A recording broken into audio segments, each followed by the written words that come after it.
Hello everyone, welcome back to another lesson in this course. Today we are going to discuss the different uses of could have been in a regular conversation. Okay? Could have been എന്ന് പറയുന്നത് പ്രധാനമായും 3 സന്ദർഭങ്ങളിലാണ് നമ്മുടെ സാധാരണ spoken ഇംഗ്ലീഷിൽ സംഭാഷണങ്ങൾ ഉപയോഗിക്കുന്നത്. ഒന്ന്, third conditional sentences while we are speaking in passive voice. And the second one, third conditional sentences while we speak with the actions using the nouns. Noun ഉപയോഗിച്ചുകൊണ്ട് ഉള്ള സന്ദർഭങ്ങൾ, അത് നൗൺ ഉപയോഗിക്കുന്ന പാസീവ് സെൻറ്റൻസുകൾ. അതെങ്ങനെയാണെന്നുള്ളത് നമുക്ക് വിശദീകരിക്കാം. എക്സ്പ്രസിംഗ് റിഗ്രറ്റ് ഓർ ക്രിറ്റിസിസം, അതുപോലെ ഏതെങ്കിലും തരത്തിലുള്ള നമ്മുടെ ഒരു ഖേദം പ്രകടിപ്പിക്കുന്നതിന് വേണ്ടി അല്ലെങ്കിൽ ക്രിട്ടിസൈസ് ചെയ്യുന്നതിന് വേണ്ടിയിട്ട് കഴിഞ്ഞുപോയ ഒരു സംഗതിയെക്കുറിച്ചുള്ള ഒരു ക്രിറ്റിസിസത്തിന് വേണ്ടി നമുക്കത് ഉപയോഗിക്കാം. കൂടുതൽ വ്യക്തമാവുന്നതിന് വേണ്ടി നമുക്ക് ഈ ലെസണിലേക്ക് കടക്കാം. അപ്പോൾ നമുക്ക് ആദ്യം തേർഡ് കണ്ടീഷൻ സെൻറ്റൻസിൽ പാസീവ് സെൻറ്റൻസുകൾ പറയുന്ന സമയത്ത് എങ്ങനെയാണ് കുഡ് ഹാവ് ബീൻ ഉപയോഗിക്കുക എന്നുള്ളത് നമുക്ക് നോക്കാം. ഒന്നുകൂടെ പറയാം. തേർഡ് കണ്ടീഷൻ സെൻറ്റൻസസ് എന്ന് പറഞ്ഞു കഴിഞ്ഞാൽ ഇഫ് ക്ലോസ് എന്ന് പറയുന്ന ഒരു വിഭാഗമാണ്. അതായത് ഇഫ് ഉപയോഗിച്ചുകൊണ്ട് അങ്ങനെ സംഭവിച്ചാൽ ഇങ്ങനെ സംഭവിക്കായിരുന്നു എന്നൊക്കെ പറയുന്നതിൽ മൂന്നാമത്തെ കണ്ടീഷൻ. ആദ്യത്തെ കണ്ടീഷൻ പറഞ്ഞാൽ അങ്ങനെ സംഭവിച്ചാൽ ഇങ്ങനെ സംഭവിക്കും, നടക്കാൻ പോകുന്ന കാര്യം പറയാൻ. രണ്ടാമത്തത് അങ്ങനെ സംഭവിച്ചിരുന്നെങ്കിൽ ഇങ്ങനെ സംഭവിക്കായിരുന്നു, പക്ഷേ എന്നാലും അവിടെ പോസിബിലിറ്റി ഉള്ള കാര്യങ്ങൾ. മൂന്നാമത്തെ കണ്ടീഷൻ എന്ന് പറഞ്ഞു കഴിഞ്ഞാൽ ഒരിക്കലും ഇനി സംഭവിക്കില്ല, ഇമ്പോസിബിൾ ആണ്, പണ്ട് നടക്കേണ്ടതായിരുന്നു അന്ന് പക്ഷെ അന്ന് അങ്ങനെ നടന്നില്ല. ഇത്തരം സിറ്റുവേഷൻസ് പറയുന്നതാണ് തേർഡ് കണ്ടീഷണൽ എന്ന് പറയുന്നത്. അപ്പോൾ ഈ തേർഡ് കണ്ടീഷണൽസിൽ കുഡ് ഹാവ് ബീൻ എങ്ങനെ ഉപയോഗിക്കുക എന്നുള്ളതാണ് നമ്മൾ നോക്കുന്നത്. ഈ കോൺവെർസേഷൻസ് നോക്കിയേ. നേരത്തെ തുടങ്ങിയിരുന്നെങ്കിൽ കൂടുതൽ വേഗത്തിൽ അടുക്കള വൃത്തിയാക്കാമായിരുന്നു. ഒരു സാധാരണ ജീവിതവുമായി ബന്ധപ്പെട്ടിട്ടുള്ള സംഭാഷണത്തിൽ നിന്ന് എടുത്തിട്ടുള്ള ഒരു ചെറിയ ഭാഗമാണ്. നേരത്തെ തുടങ്ങിയിരുന്നെങ്കിൽ കൂടുതൽ വേഗത്തിൽ അടുക്കള വൃത്തിയാക്കാമായിരുന്നു. നേരത്തെ തുടങ്ങിയോ? ഇല്ല. It is not possible again. ഇനി നമുക്കത് സാധ്യമേ അല്ല. പണ്ട് കഴിഞ്ഞുപോയൊരു കാര്യമാണ്. കഴിഞ്ഞുപോയൊരു കാര്യത്തെക്കുറിച്ചുള്ള എന്താ പറയുക, കണ്ടീഷനാണ് നമ്മൾ പറയുന്നത്. നേരത്തെ തുടങ്ങിയിരുന്നെങ്കിൽ ആ സമയം ഇനി ഒരിക്കലും തിരിച്ചു വരില്ല. So it is impossible. That's why it's called a third conditional. Okay, നേരത്തെ തുടങ്ങിയിരുന്നെങ്കിൽ കൂടുതൽ വേഗത്തിൽ അടുക്കള വൃത്തിയാക്കാമായിരുന്നു. എങ്ങനെ പറയാം നമുക്ക്? ആ വൃത്തിയാക്കാമായിരുന്നു എന്നുള്ളതാണ് കുഡ് ഹാവ് ബീൻ വെച്ചുകൊണ്ട് നമ്മൾ പറയുന്നത്. The kitchen could have been cleaned faster if you had started earlier. The kitchen could have been cleaned faster if we had started earlier. ഈ സെൻറ്റൻസ് നോക്കിയേ. The kitchen could have been cleaned. അടുക്കള നേരത്തെ വൃത്തിയാക്കാമായിരുന്നു.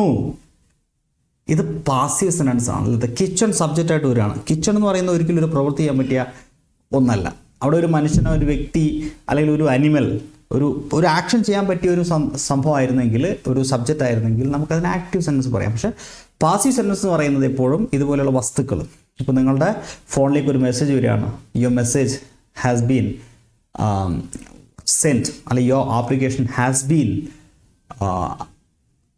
Received, അങ്ങനെയൊക്കെ പറയില്ലേ. അപ്പോൾ ആ application ഇത് message എന്നൊക്കെ പറയുന്ന സംഗതികൾ സബ്ജക്റ്റായിട്ട് വരുമ്പോൾ അതൊന്നും ഒരു പ്രവർത്തനം ചെയ്യുന്നില്ല, മറ്റാരോ ചെയ്യുന്ന പ്രവൃത്തിയുടെ ഫലം അനുഭവിക്കുന്ന സബ്ജക്റ്റുകളാണ്. അപ്പോൾ ഇവിടെയും ദ കിച്ചൺ എന്ന് പറയുന്നത് എന്താണ്? ആ ഒരു നൗൺ എന്ന് പറയുന്നത് ജീവനില്ലാത്ത നൗണാണ്. അപ്പോൾ ആ kitchen could have been cleaned. അവിടെ ഒരു വ്യക്തി ആയിരുന്നെങ്കിൽ നമുക്ക് ആ ബീൻ്റെ ആവശ്യമില്ല. ഐ കുഡ് ഹാവ് ക്ലീൻഡ് എന്ന് പറയാം. ഓക്കെ, അപ്പോൾ the kitchen could have been cleaned. അതുകൊണ്ടാണ് ഇത് പാസീവ് എന്ന് പറയുന്നത്. ഇവിടെ ഉപയോഗിച്ചിരിക്കുന്ന ക്ലീൻഡ് എന്ന് പറയുന്ന വെർബ് എന്താണ്? ഒരു V3 ഫോമാണ്, വെർബിൻ്റെ തേർഡ് ഫോമാണ്. ഓക്കെ, കാരണം പാസീവിൽ എപ്പോഴും വെർബിൻ്റെ തേർഡ് ഫോം ഉപയോഗിക്കുക, cleaned. Okay, the kitchen could have been cleaned faster if we had started earlier. അപ്പോൾ അതിന് മറുപടിയായിട്ട് ആ സംഭാഷണത്തിൽ പറയുകയാണ്, ശരിയാണ്, ഇന്ന് രാവിലെ തന്നെ നമ്മളത് ചെയ്യണമായിരുന്നു. True, we should have done it first thing this morning. ശ്രദ്ധിക്കുക, നമ്മൾ സാധാരണ കോൺവെർസേഷനിൽ പറയുന്ന ഒരു ശൈലിയാണത്. We should have done it first എന്ന് മാത്രം പറഞ്ഞാലും മീനിങ് കറക്റ്റാണ് അല്ലേ? True, we should have done it first this morning എന്ന് പറയാം. പക്ഷേ ആ ഫസ്റ്റ് തിങ് എന്ന് പറയുന്നത് ഒരു നേറ്റീവ് സ്പീക്കേഴ്സിൻ്റെ സ്റ്റൈലാണ്. അപ്പോൾ എന്നുള്ളത് അതങ്ങനെ തന്നിരിക്കുന്നത്. True, we should have done it first thing this morning. True, we should have done it first thing this morning. ശരിയാണ്, ഇന്ന് രാവിലെ തന്നെ നമ്മളത് ചെയ്യണമായിരുന്നു. അപ്പോൾ അത് പറഞ്ഞു പഠിക്കുക. ഞാനിവിടെ തരുന്ന സെൻറ്റൻസുകൾ നിത്യജീവിതത്തിൽ ഉപയോഗിക്കാൻ സാധിക്കുന്ന ആറ്റിക്കുറുക്കിയ ഫ്രേസസുകളാണ്, ശൈലികൾ കൂടിയാണ്. അപ്പോൾ അത് നിങ്ങൾ അങ്ങനെ തന്നെ റിപ്പീറ്റ് ചെയ്ത് പറഞ്ഞ് പഠിക്കുക. നിങ്ങളുടെ സ്ഥിരം സംഭാഷണത്തിൽ ഉപയോഗിക്കാൻ സാധിക്കും. എല്ലാവരും കൂടിയിരുന്നെങ്കിൽ മുറി വൃത്തിയാക്കാമായിരുന്നു. The room could have been tidied up if everyone had pitched in. ശ്രദ്ധിക്കുക, ടൈഡി എന്ന് പറഞ്ഞാൽ വൃത്തിയാക്കുക, വൃത്തിയുള്ള എന്നൊക്കെ അർത്ഥമുണ്ട്. ഓക്കെ, നമുക്കിവിടെ വേണമെങ്കിൽ ക്ലീൻഡ് അപ്പ് എന്ന് പറയാം. The room could have been cleaned up. ഒരു വൊക്കാബുലറി കിട്ടിക്കൊണ്ടെന്ന് എഴുതിയിട്ടാണ്, കുറച്ചുകൂടി ഒരു എന്താ പറയുക, ഒരു സ്വാഭാവികത സംഭാഷണത്തിൽ വരട്ടെന്ന് എഴുതിയാണ് ഈ വേർഡ് ഉപയോഗിച്ചിരിക്കുന്നത്. The room could have been tied up. Okay, sorry, tidied up. The room could have been tidied up if every one had pitched in. ഇവിടെ പിച്ച്ഡ് ഇൻ എന്ന് പറയുന്ന ഒരു vocabulary. Pitched in means if every one had joined in. എല്ലാവരും കൂടിയിരുന്നെങ്കിൽ, everybody അല്ല, എല്ലാവരും അല്ലെങ്കിൽ every one join ചെയ്തിരുന്നെങ്കിൽ. അപ്പോൾ ഒരിക്കൽ കൂടി റിപ്പീറ്റ് ചെയ്യാം. എല്ലാവരും കൂടിയിരുന്നെങ്കിൽ മുറി വൃത്തിയാക്കാമായിരുന്നു. The room could have been tidied up if everyone had pitched in. കൂടുതൽ ആളുകൾ ഉണ്ടായിരുന്നെങ്കിൽ ഈ ജോലി വേഗത്തിൽ പൂർത്തിയാകുമായിരുന്നു. ശരി, ഓക്കെ, നമുക്ക് ട്രൂ, സത്യം. ഓക്കെ, സത്യം, true.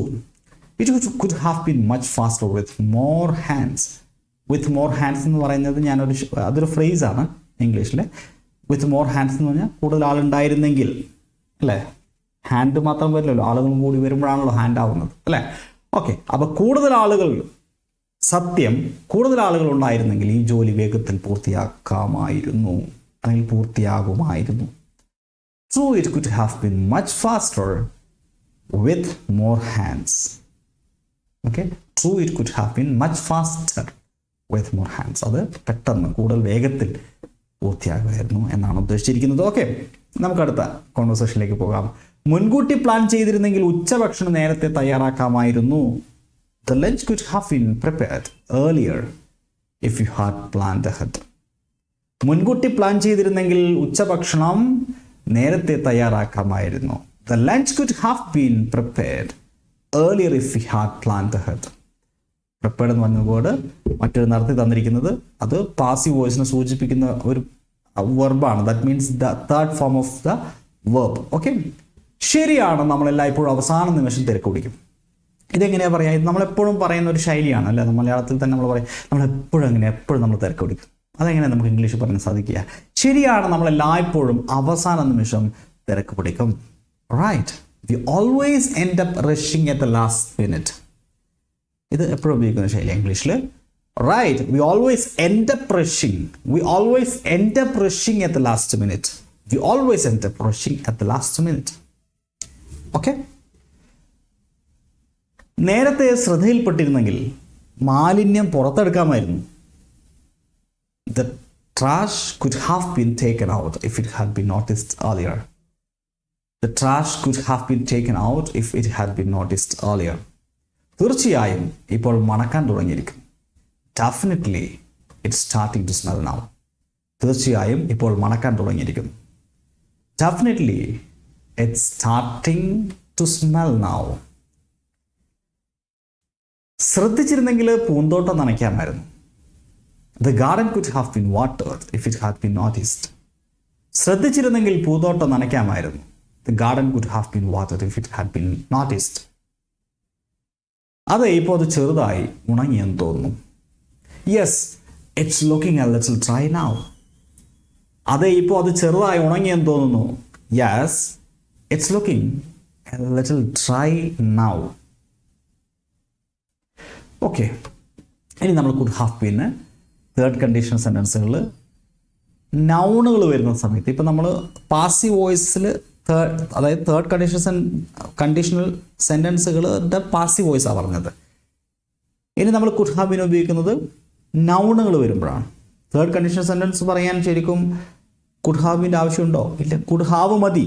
Could have plus V3 നമ്മൾ നേരത്തെ പഠിച്ചിട്ടുണ്ട് കുഡ് ഹാവ് പഠിച്ചപ്പോൾ. എന്നാൽ ആ കുഡ് ഹാവിൻ്റെ അതേ ഉപയോഗം തന്നെയാണ് എപ്പോൾ ഈ വെർബ് കഴിഞ്ഞിട്ട്, അതായത് കുഡ് ഹാവ് ബീൻ കഴിഞ്ഞിട്ട് ഒരു നൗണാണ് വരുന്നതെങ്കിലും ആ സെൻറ്റൻസ് പാസീവ് ആണെങ്കിലും കുഡ് ഹാവ് ബീൻ ഉപയോഗിക്കണമെന്നാണ് പറയുന്നത്. അപ്പോൾ നമുക്ക് നോക്കാം ആക്ഷൻസ് വിത്ത് നൗൺസ് എങ്ങനെയാണെന്നുള്ളത്. പഠനത്തിൽ ശ്രദ്ധിച്ചിരുന്നെങ്കിൽ അവനൊരു ഡോക്ടറാകാമായിരുന്നു. He could have been a doctor if he had focused on his studies. നേരത്തെ പറഞ്ഞ അതേപോലത്തെ സെൻറ്റൻസുകൾ തന്നെയാണ്. പക്ഷേ ഇവിടെ V3 രൂപം വെർബിൻ്റെ തേർഡ് ഫോമിന് പകരം കിടക്കുന്നത് നീല കളറിൽ കൊടുത്തിരിക്കുന്നത് എന്താണ്? A doctor. എ ഡോക്ടർ എന്ന് പറയുന്നത് ഒരു നൗണാണ്, ഒരു നാമമാണ്. അത്തരം നൗണുകൾ ഉപയോഗിക്കുമ്പോൾ കുഡ് ഹാവിന് പകരം കുഡ് ഹാവ് ബീൻ ഉപയോഗിക്കുന്നു. യഥാർത്ഥത്തിൽ ഇതിൻ്റെ മീനിങ് കുഡ് ഹാവ് ഉപയോഗിച്ച് പറയുന്ന അതേ മീനിങ് തന്നെയാണ്. ബട്ട് ഇവിടെ ഒരു നൗൺ ആയതുകൊണ്ട് കുഡ് ഹാവ് പറ്റില്ല, കുഡ് ഹാവ് ബീൻ വേണം. അതാണ് നമ്മൾ പറയുന്നത്. ഓക്കെ, അപ്പോൾ പഠനത്തിൽ ശ്രദ്ധിച്ചിരുന്നെങ്കിൽ അവനൊരു ഡോക്ടറാകാമായിരുന്നു. He could have been a doctor if he had focused on his studies. അതെ, അവന് വൈദ്യശാസ്ത്രത്തിൽ താല്പര്യം ഉണ്ടായിരുന്നു, അവന് മെഡിസിനിൽ താല്പര്യം ഉണ്ടായിരുന്നു. Yes, he was passionate about medicine. He was passionate about medicine. എന്തിനാണ് താല്പര്യം ഉണ്ടായിരുന്നത്? മെഡിസിൻ. മറ്റൊരു കോൺവെർസേഷൻ നോക്കാം. അവളുടെ അഭിനിവേശം, അതായത് താല്പര്യം പിന്തുടർന്നിരുന്നെങ്കിൽ അവൾക്കൊരു ഗായികയാവാമായിരുന്നു. She could have been a singer if she had pursued her passion. She could have been a singer if she had pursued her passion. അവളുടെ അഭിനിവേശം, അവളുടെ താല്പര്യം പിന്തുടർന്നിരുന്നെങ്കിൽ അവൾക്കൊരു ഗായികയാവാമായിരുന്നു. She could have been a singer if she had pursued her passion. Okay, തീർച്ചയായും അവൾക്ക് മനോഹരമായ ശബ്ദമുണ്ട്. Of course she has a beautiful voice. Of course she has a beautiful voice. മറ്റൊരു സംഭാഷണം. ശരിയായ ഓഹരികൾ നിക്ഷേപിച്ചിരുന്നെങ്കിൽ അവർ കൂടുതൽ സമ്പന്നരാകുമായിരുന്നു. They could have been richer. Richer എന്ന് പറഞ്ഞാൽ സമ്പന്നർ, നൗണാണ്. റിച്ചർ അഡ്ജക്റ്റീവ് പോലെ തോന്നാം, അഡ്ജക്റ്റീവായിട്ടും നൗണായിട്ടും ഉപയോഗിക്കാം. They could have been richer if they had invested in the right stock markets. Okay, stock markets, otherwise stocks. ശരിയായ ഓഹരികൾ നിക്ഷേപിച്ചിരുന്നെങ്കിൽ അവർ കൂടുതൽ സമ്പന്നരാകുമായിരുന്നു. They could have been richer if they had invested in the right stocks. ശരിയാണ്, അവർക്കൊരു വലിയ അവസരം നഷ്ടമായി. True, they missed a big opportunity. True, they missed a big opportunity. Next conversation. കൂടുതൽ പരിശീലനം നടത്തിയിരുന്നെങ്കിൽ അവൾക്ക് വിജയിക്കാമായിരുന്നു. വിജയിയാകാമായിരുന്നു. വിജയി എന്ന് പറയുമ്പോൾ അതൊരു നൗണല്ലേ, വിന്നർ അല്ലേ. She could have been a winner if she had trained harder. She could have been a winner if she had trained harder. തീർച്ചയായും അവൾ ഫിനിഷിംഗ് ലൈനിനോട് വളരെ അടുത്തിരുന്നു. She could have been a winner if she had trained harder. തീർച്ചയായും അവൾ finishing ലൈനിനോട് വളരെ അടുത്തെത്തിയിരുന്നു. Definitely she was so close to the finish line. Definitely she was so close to the finish line. മോഷ്ടിച്ചുകൊണ്ടേ ഇരുന്നെങ്കിൽ നീ കള്ളനാകുമായിരുന്നു. കള്ളൻ നൗണാണ്.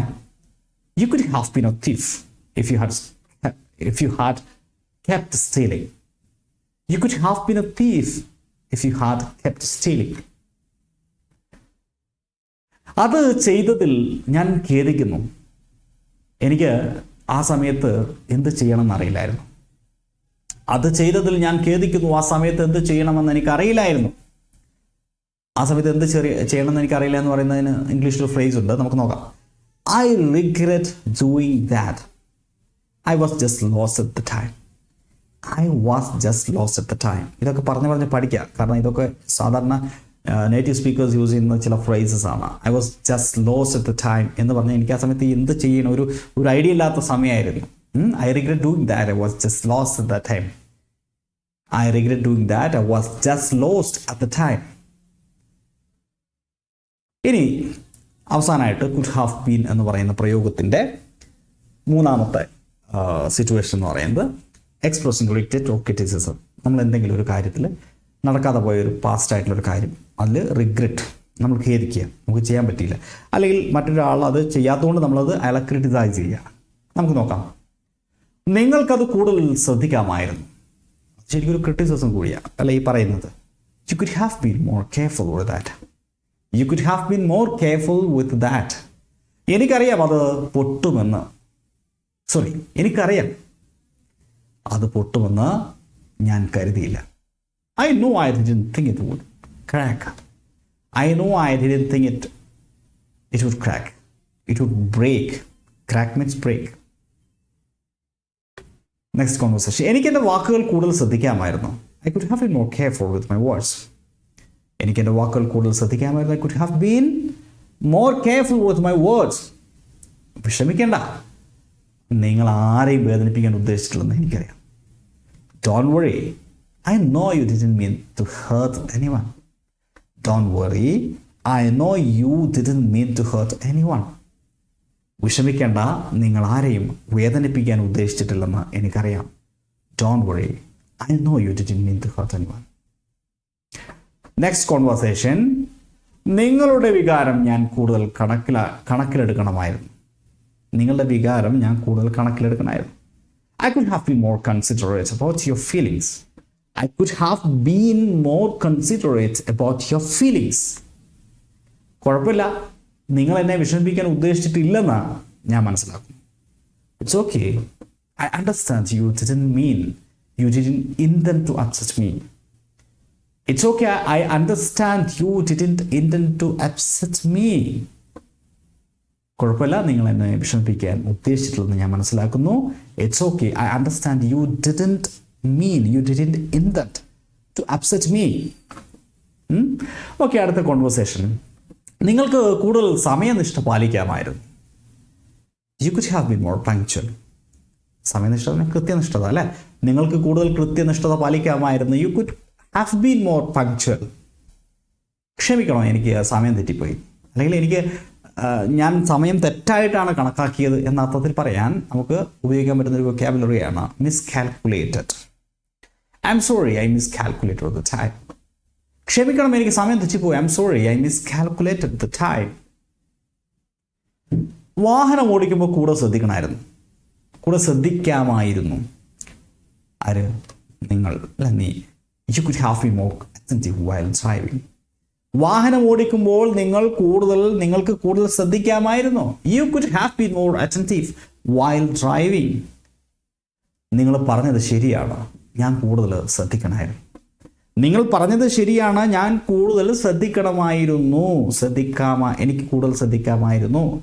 U are right, I should have paid more attention. നമ്മൾ ശ്രദ്ധിക്കുക എന്നുള്ളതിന് ഇംഗ്ലീഷിൽ pay attention എന്ന് പറയും. Pay attention. അപ്പോൾ you are right, I should have paid more attention. Okay, അപ്പോൾ ഇത്രയാണ് കുഡ് ഹാവ് ബീൻ എന്ന് പറയുന്ന വാക്കിൻ്റെ ഉപയോഗം. ഇതോടുകൂടി നമ്മൾ കുഡ് എന്ന് പറയുന്ന വേർഡ് ബേസ് ചെയ്തിട്ടുള്ള എല്ലാ ഫ്രേസസും നമുക്ക് നിത്യജീവിതത്തിൽ ആവശ്യമായ ഫ്രേസസ് എല്ലാം ഡിസ്കസ് ചെയ്ത് കഴിഞ്ഞു. ഇനി മറ്റൊരു മോഡൽ വേർബുമായിട്ട് അടുത്ത ദിവസം കാണാം. എല്ലാവർക്കും wish you all the best. Have A great day. Have A good night. Thank you.